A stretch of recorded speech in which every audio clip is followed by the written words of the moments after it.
Hey guys, number one Marmaduke fan here. I want to give a shout out to Jack the Raccoon, a streamer who strongly recommend I check out Megaman Megamix. This is volume one by Hitoshi Ariga, who is also the creator of The Big O. I haven't seen The Big O, but I think it got an anime adaptation on Adult Swim and everything. So that's actually probably what he's most famous for.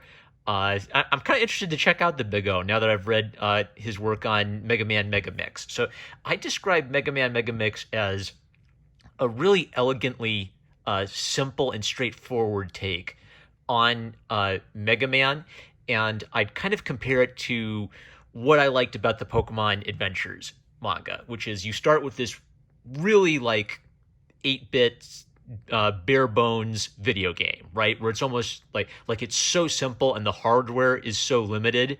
There's an interesting aspect I think about those older games where because the hardware is limited, the creators had to think creatively to make a story and make an adventure fit onto the hardware, and the kids playing the game had to think creatively. You almost had to imagine what these sprites would be like in your mind, and so there's a way in which for that era, the adventures implied by the games in your imagination were bigger even than what could be contained on the TV itself. Whereas once we get to the point where everything's, graphically magnificent and, it's like PS4, PS5. I can't even tell the difference between a PS4 and a PS5 render anymore. But the point is that you don't really have to use your imagination anymore while playing basically games after the PS3 era. But you did for this really early era, which means a lot of the franchises from this era were made for kids. They have a simple, childlike sensibility to their design,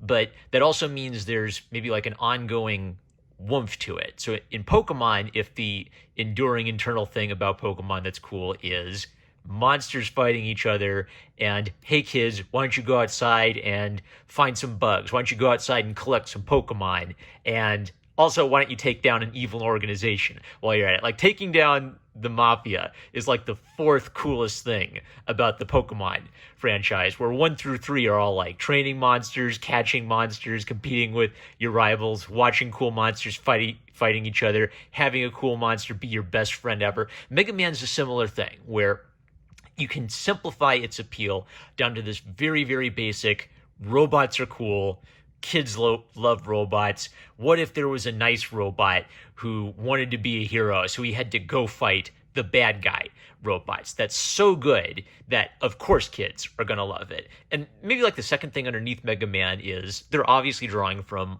older sources. Mega Man has more than a little bit of inspiration from Osamu Tezuka's Astro Boy. Both of them have this core concept of, well, what if you had this robot with a soul that was a very good-natured boy and goes out to battle evil robots and battle evil villains, right? And then both of those you could even push back further to Pinocchio. Pinocchio's a little puppet. He wants to be a real boy.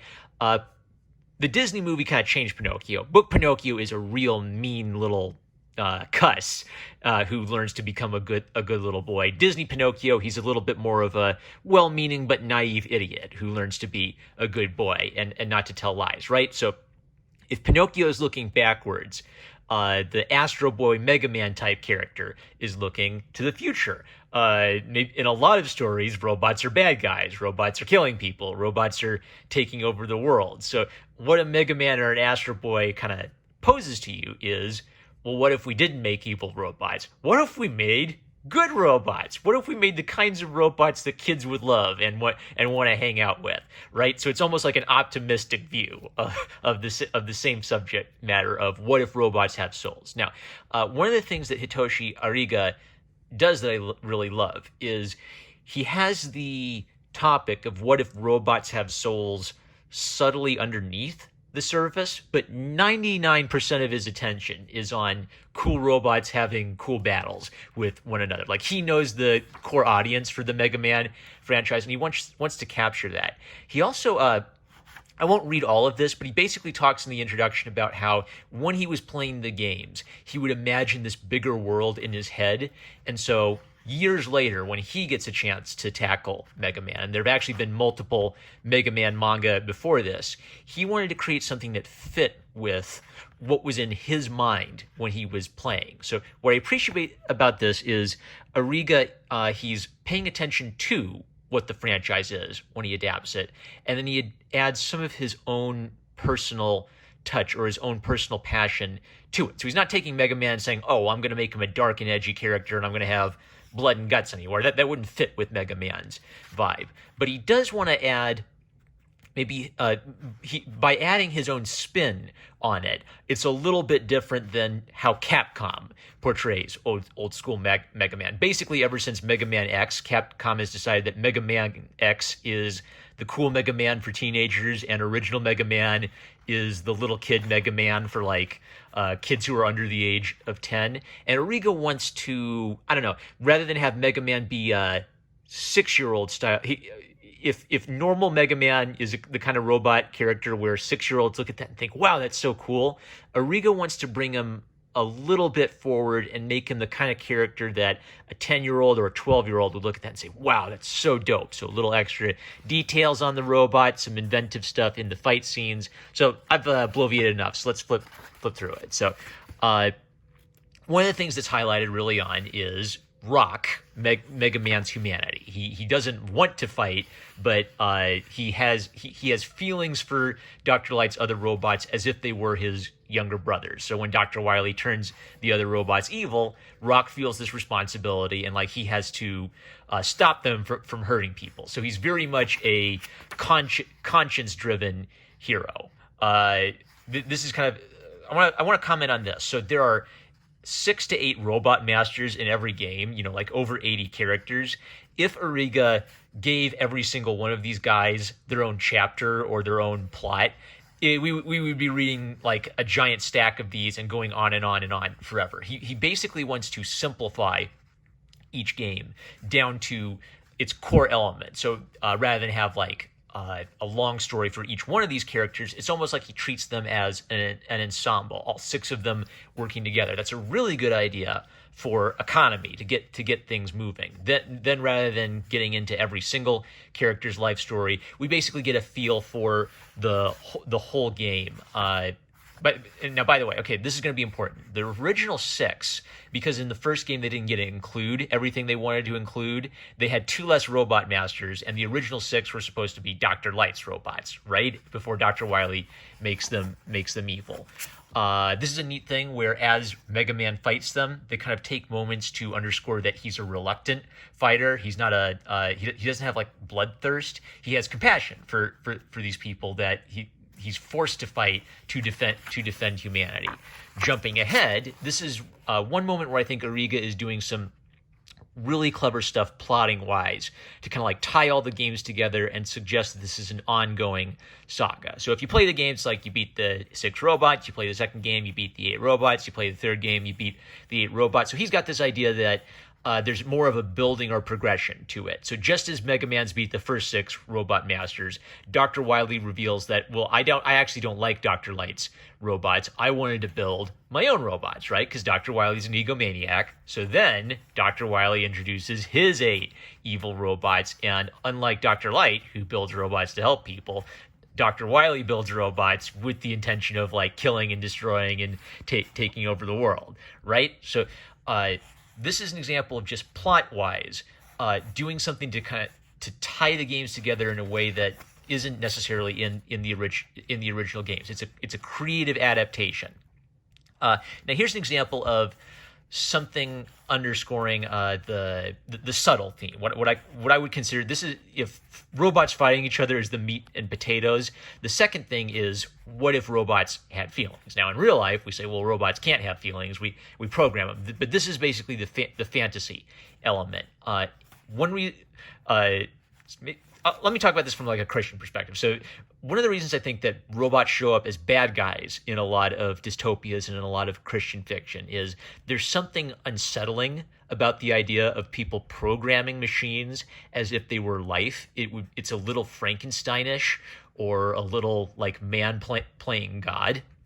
But then on the counterpoint to that is if you have a fantasy where the whole point is robots have souls, uh, and you accept that idea as kind of like that's the big idea you have to accept to enter into the fantasy world. What becomes neat about this is robots sort of become a metaphor for human beings who aren't treated like human beings in the broader society. And so because they're not treated like human beings, it's like there's a special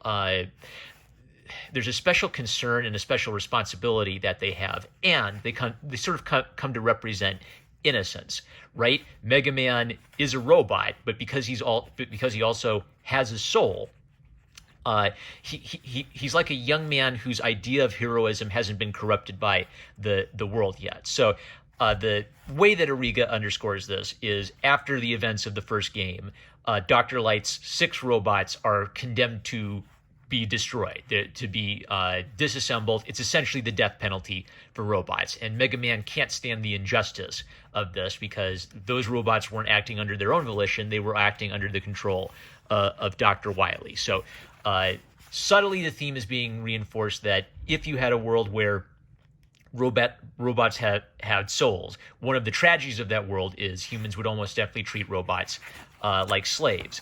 Another neat thing Ariga does is since he redeems the first 6 bad guy robots, is he gets to use them now fighting evil and doing some interesting combos. So again, this wouldn't have happened in the games, but you can take someone like Elecman, who has electricity powers, and put him up against someone like Quickman, who has the power to move faster than the speed of light, right?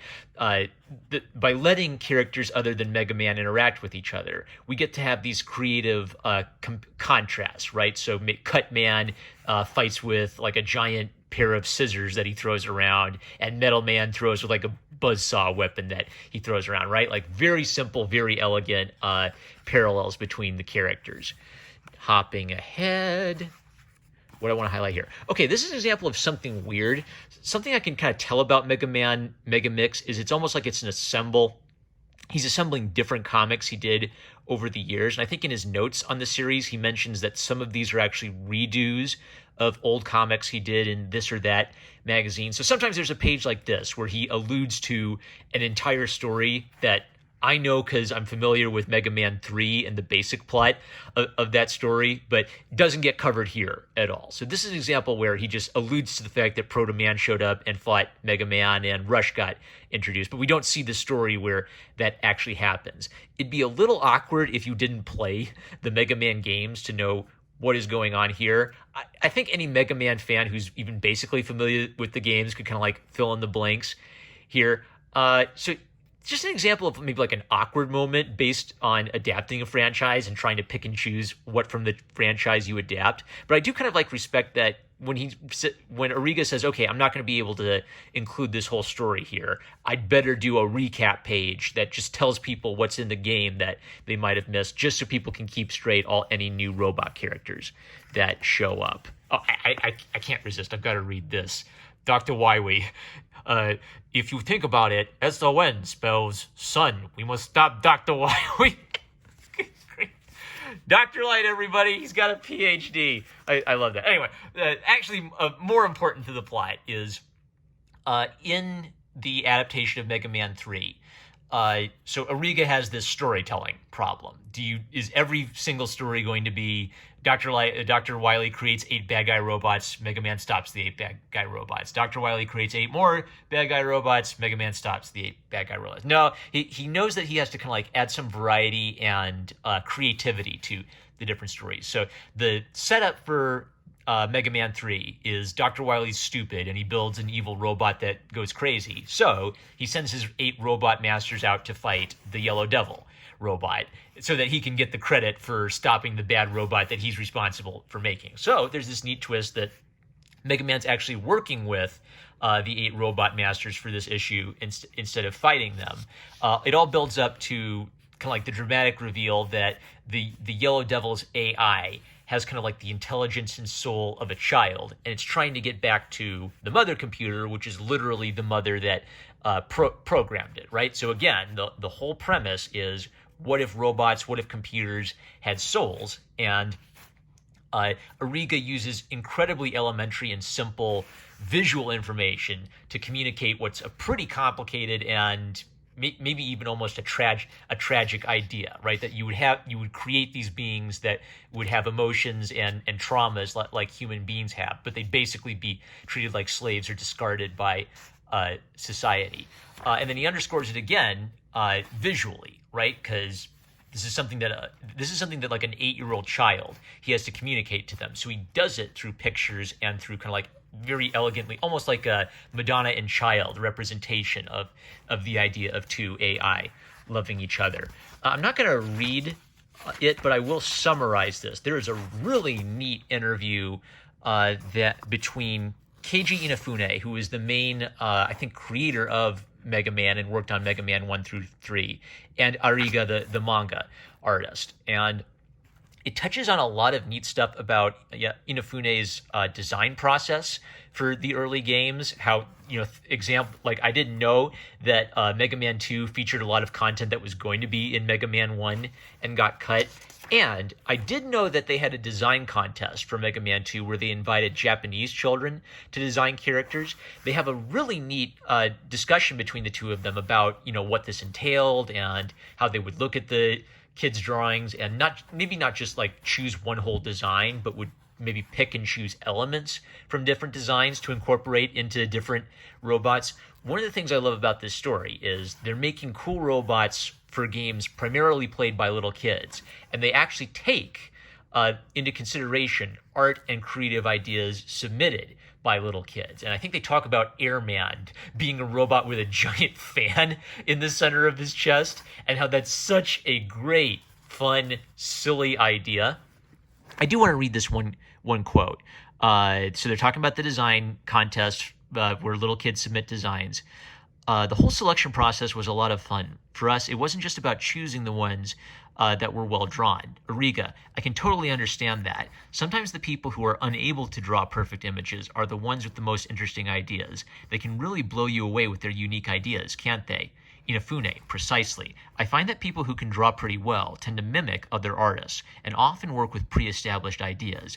Those who can't draw usually can't even copy other works, so what they produce is totally original, and that's where some of the most outrageous designs come from. Laughter. Ariga, one of the boss characters in 2.